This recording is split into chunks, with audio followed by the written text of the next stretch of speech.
E aí pessoal, tudo bem?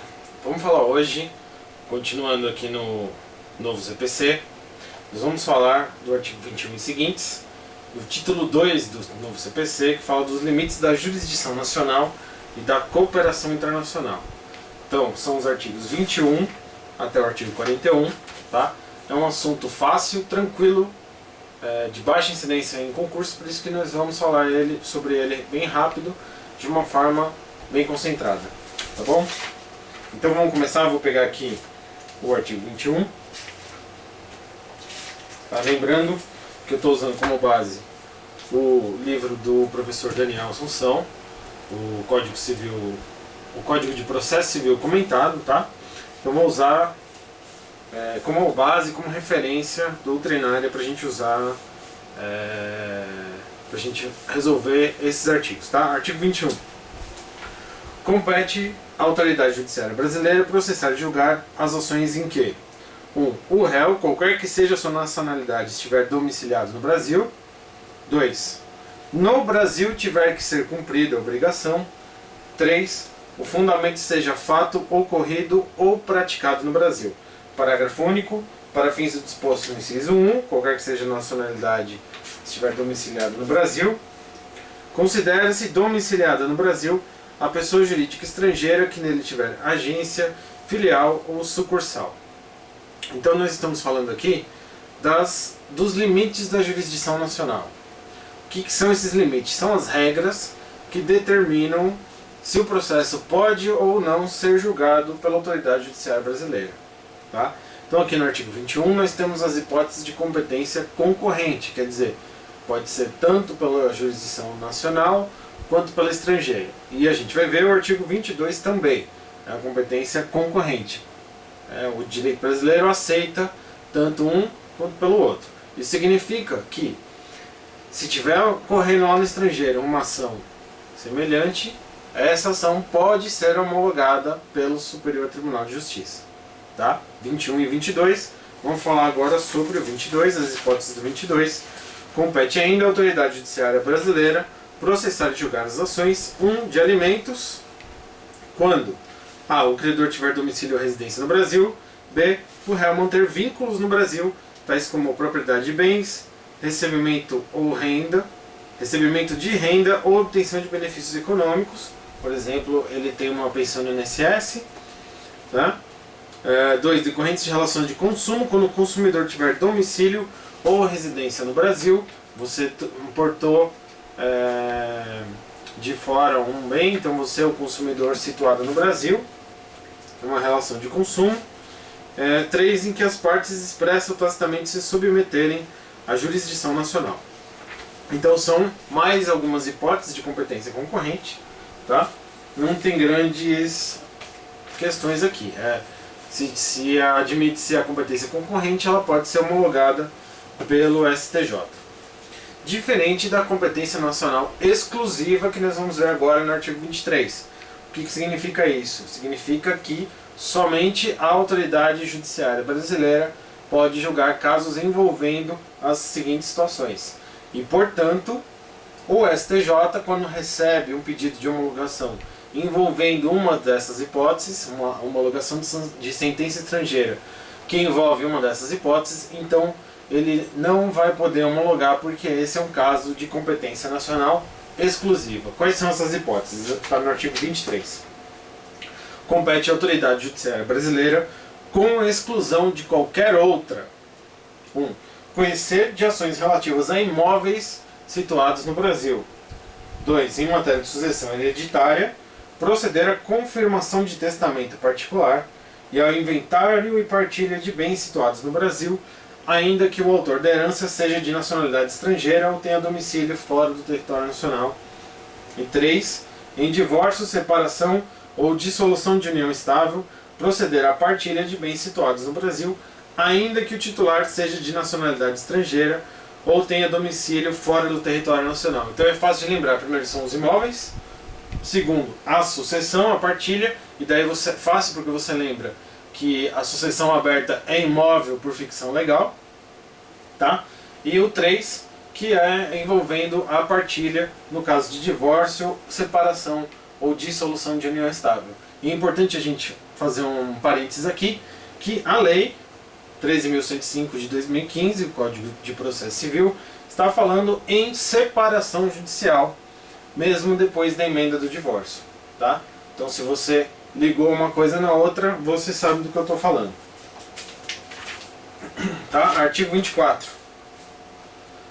Ele vai falar que não existe a litispendência internacional. Tá? Artigo 24. Ação proposta perante tribunal estrangeiro não induz litispendência e não obsta que a autoridade judiciária brasileira conheça da mesma causa e das que lhe são conexas, ressalvadas as disposições em contrário de tratados internacionais e acordos bilaterais em vigor no Brasil. Parágrafo único. A pendência de causa perante a jurisdição brasileira não impede a homologação de sentença judicial estrangeira quando exigida para produzir efeitos no Brasil.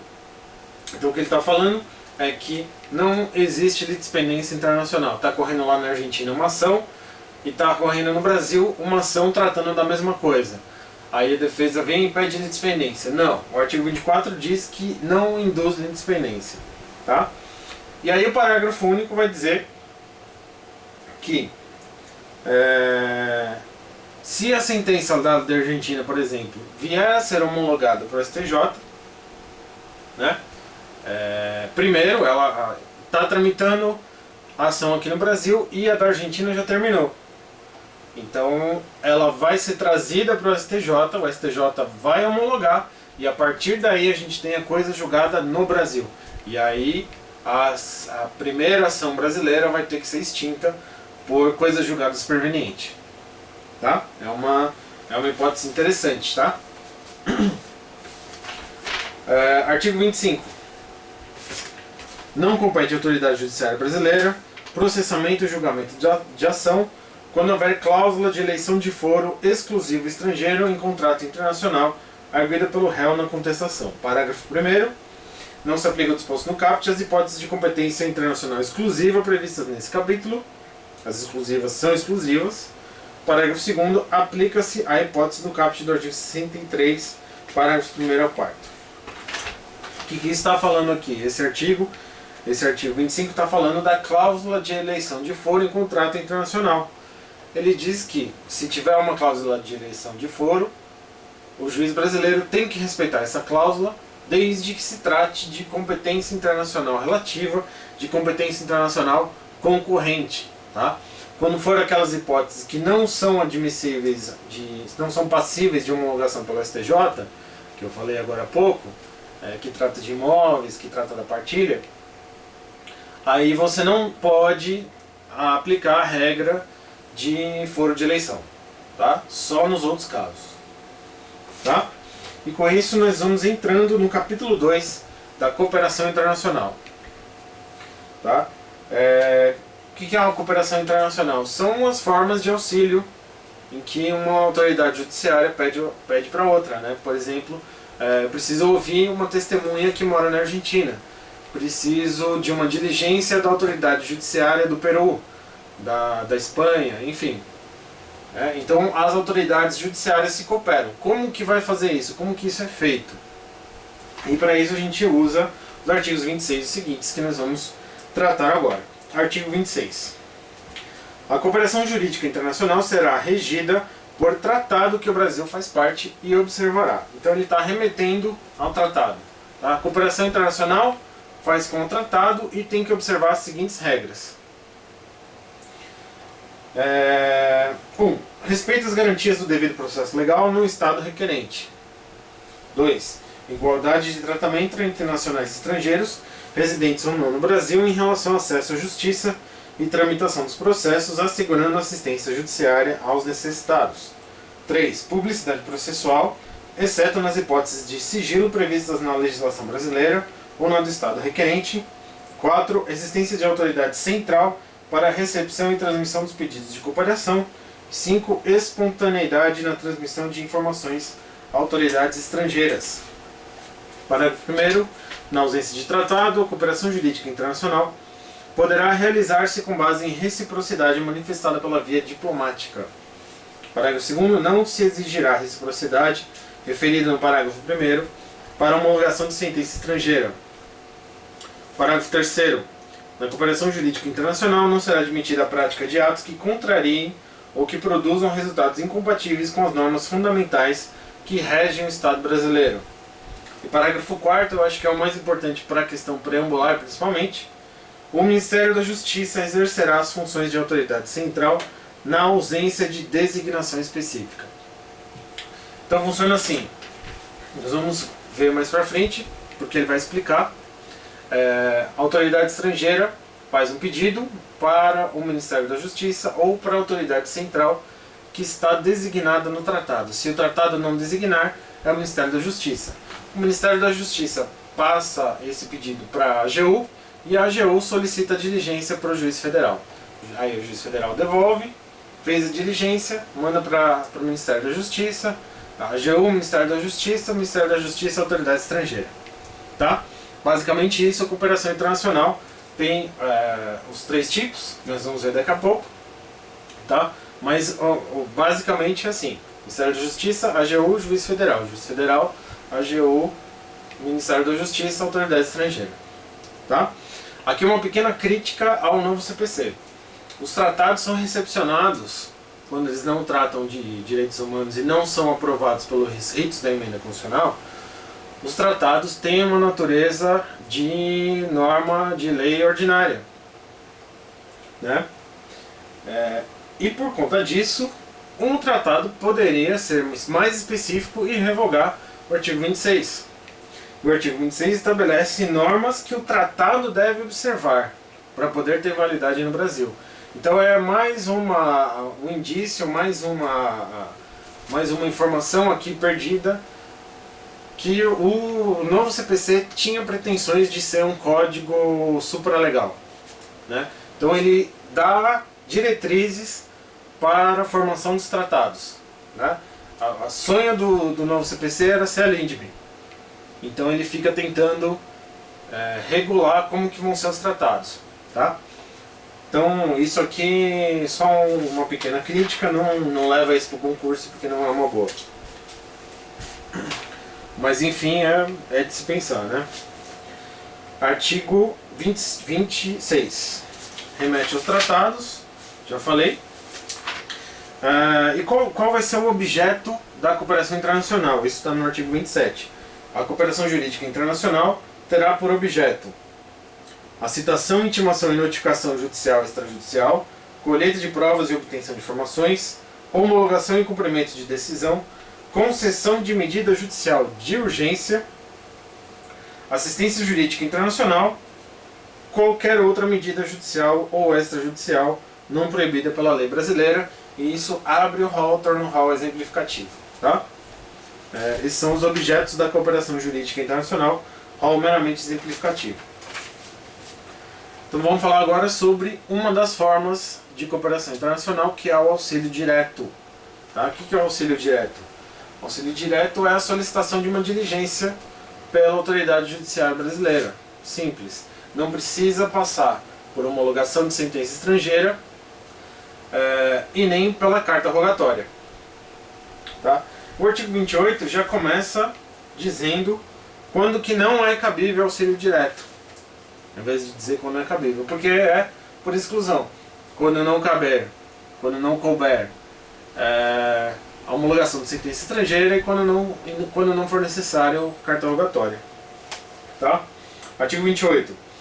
Cabe auxílio direto quando a medida não decorrer diretamente de decisão de autoridade jurisdicional estrangeira a ser submetida a juízo de delibação no Brasil. Ou seja, o informativo 835, por exemplo, já dá para nós, no informativo do STF, já fala que a oitiva de estrangeiro preso por ordem do STF pode ser cumprida por auxílio direto. Não precisa passar por carta rogatória, não precisa passar por homologação de sentença estrangeira. Então a autoridade estrangeira pede para tomar o depoimento de uma pessoa que está presa aqui no Brasil. Então, diretamente vem pela autoridade central, a autoridade central pede para a AGU pede para o juiz federal proceder à oitiva. E pronto, é simples, não precisa de maiores formalidades, não precisa de maiores tramitações. Tá? Artigo 29. A solicitação de auxílio direto será encaminhada pelo órgão estrangeiro interessado à autoridade central, cabendo ao Estado requerente assegurar a autenticidade e clareza do pedido. É qualquer órgão estrangeiro, não precisa ser jurisdicional. Pode ser, por exemplo, um órgão de polícia, um órgão administrativo. Ele pede para a autoridade central, que vai ser aquela do tratado ou o Ministério da Justiça. O artigo 30 vai falar do objeto da cooperação internacional. Além dos casos previstos em tratados que o Brasil faz parte, o auxílio direto terá os seguintes objetos: obtenção de prestação de informações sobre ordenamento jurídico e sobre processos administrativos ou jurisdicionais findos ou em curso. Por exemplo, ele pediu uma certidão de objeto e pé. Ele quer saber como está o andamento de um determinado processo que tramita aqui. Então, atende à solicitação e devolve. Simples, direto. 2. Colheita de provas, salvo se a medida for adotada em processo em curso no estrangeiro de competência exclusiva de autoridade judiciária brasileira. Então, coisa simples, ele está pedindo uma oitiva de testemunha, como o STF já deu exemplo no informativo. E 3. Qualquer outra medida judicial ou extrajudicial não proibida pela lei brasileira. Tá? Tranquilo. Artigo 31. Fala da comunicação. Isso aqui é bem tranquilo, não precisa nem comentar. A autoridade central brasileira comunicar-se-á diretamente com suas congêneres, com as autoridades de lá, se necessário com outros órgãos estrangeiros responsáveis pela tramitação e pela execução de pedidos de cooperação enviados e recebidos pelo Estado brasileiro, respeitadas as disposições específicas constantes de tratado. E o artigo 32. No caso de auxílio direto para a prática de atos que, segundo a lei brasileira, não necessitem de prestação jurisdicional, a autoridade central adotará as providências necessárias para seu cumprimento.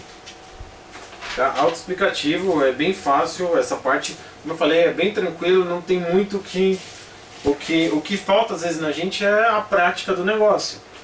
Como que visualiza como que isso funciona na prática, mas é bem tranquilo, é só você ler e tentar entendendo as comunicações, como que é feito. Então é uma diligência quase como se fosse uma carta precatória, né? Artigo 33. Receber o pedido de auxílio direto passivo, a autoridade central encaminhará à Advocacia Geral da União, que requererá em juízo a medida solicitada. Agora aqui é importante: o Ministério Público requererá em juízo a medida quando for a autoridade central. O que isso significa?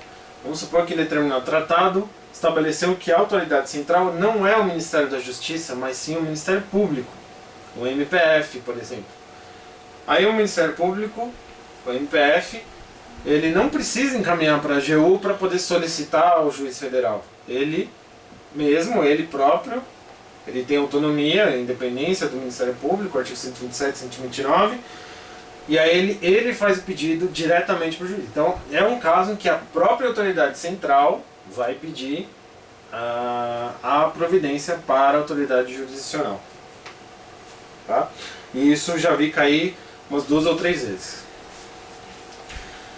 Artigo 34. Compete ao juízo federal, do lugar onde deve ser executada a medida, apreciar o pedido de auxílio direto passivo que demande prestação de atividade jurisdicional. Então ele está dizendo que a competência é do juiz federal, do local em que deve ser produzida o auxílio direto, produzida a prova em que deve ser realizado o auxílio direto. Tá?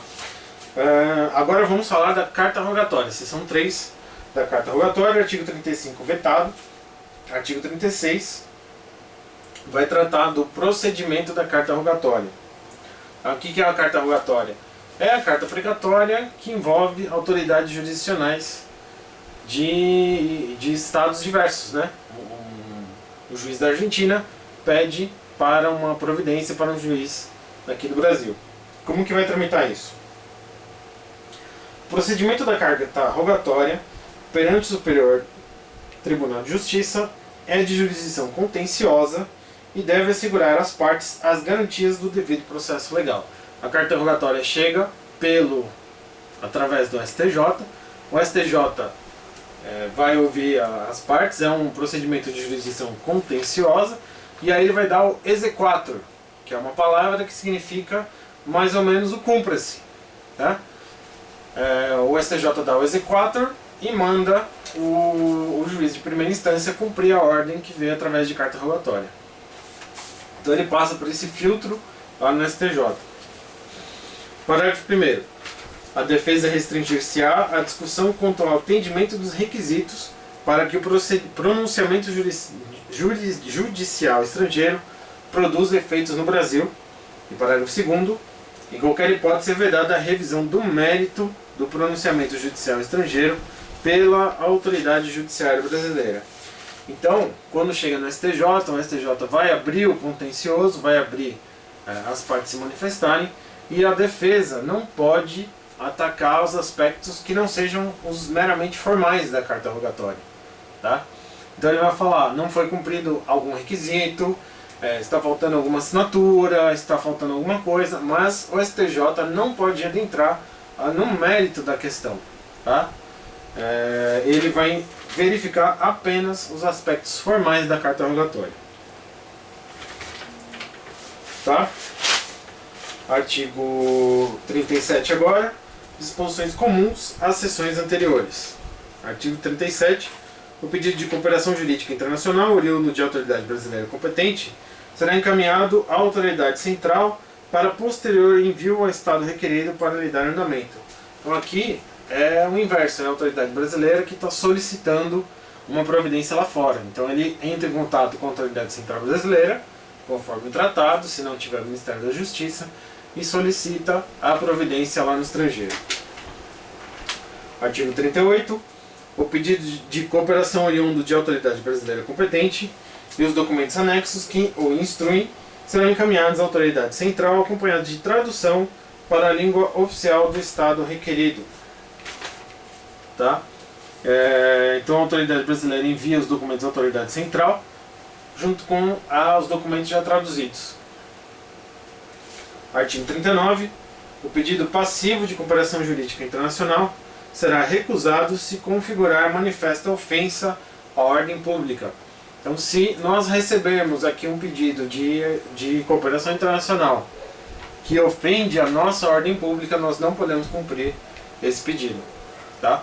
Por exemplo, uma diligência para fazer um apedrejamento em praça pública. Isso não dá para fazer. Artigo 40.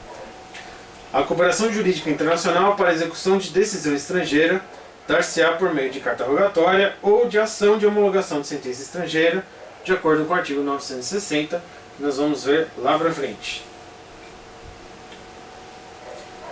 Ou seja, mas ele está repetindo a mesma coisa que ele já falou ali atrás quando ele falou do auxílio direto, né? Quando dá para fazer auxílio direto, faz auxílio direto. Quando não dá, carta rogatória e a homologação de sentença estrangeira. E o artigo 41, para finalizar o título, considera-se autêntico o documento que instruir pedido de cooperação jurídica internacional, inclusive tradução para a língua portuguesa, quando encaminhado para o Estado brasileiro por meio de autoridade central ou por via diplomática, dispensando-se a juramentação, autenticação ou qualquer procedimento de legalização. Parágrafo único. O disposto no caput não impede, quando necessária, a aplicação pelo Estado brasileiro do princípio da reciprocidade de tratamento, que rege as relações internacionais. Tá? O que ele está falando é que se o documento tramitou pela via diplomática, então não precisa da burocracia consular, da juramentação, da autenticação, da legalização, tradução para o português. Tá? Isso já tramitou pela via diplomática, não precisa. Tá? Então é isso aí. O próximo vídeo nós vamos falar sobre a competência interna, que é um assunto que tem muito mais incidência, então não percam. Grande abraço, até mais.